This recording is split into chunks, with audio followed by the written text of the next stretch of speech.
के मरकज के गिर्द मदार। जिस तरह जमीन सूरज का चक्कर लगाती है, बिल्कुल उसी तरह हमारा सूरज भी अपने पूरे निज़ाम शमसी के साथ मिल्की वे कहकशां के बिल्कुल मरकज के गिर्द गर्दिश करता है, जिसे गैलेक्टिक सेंटर कहा जाता है। तो यहाँ एक दिलचस्प सवाल पैदा होता है कि हमारा ये निज़ाम इस मरकज से कितना दूर है। 26,000। ये अदद कायनात की वुसअत का एक और मुंह बोलता सबूत है। हमारा सूरज इस गैलेक्टिक सेंटर से तकरीबन 26,000 नूरी साल दूर है। नूरी साल यानी लाइट ईयर्स। रोशनी जिसकी रफ्तार कायनात में सबसे तेज है, उसे भी वहां से हम तक पहुंचने में 26,000 साल लग जाएंगे। इससे हम बखूबी अंदाजा लगा सकते हैं कि हमारा मदार कितना देव हैकल है। अब चूंकि फासला इतना ज्यादा है तो जाहिर है सूरज का एक चक्कर भी कोई आम चक्कर नहीं होगा। यहाँ एक नई और बहुत ही हैरानकुन इस्तिलाह आती है, कॉस्मिक एयर या कायनाती साल। सूरज को मिल्की वे के मरकज का सिर्फ एक चक्कर मुकम्मल करने में 22 से 25 करोड़ साल लग जाते हैं। जी हां, 22 से 25 करोड़ साल।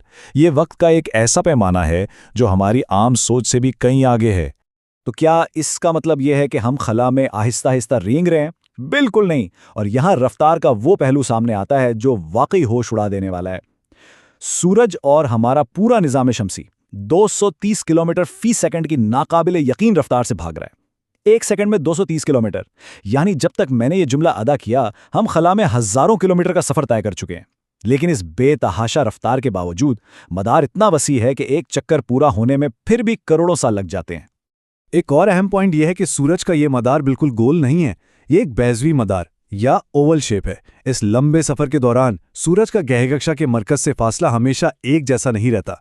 जब हम सबसे करीब होते हैं तो ये फासला तकरीबन 25,700 नूरी साल होता है, और जब दूर तरीन नुक्ते पर जाते हैं तो फासला बढ़कर 26,300 नूरी साल हो जाता है।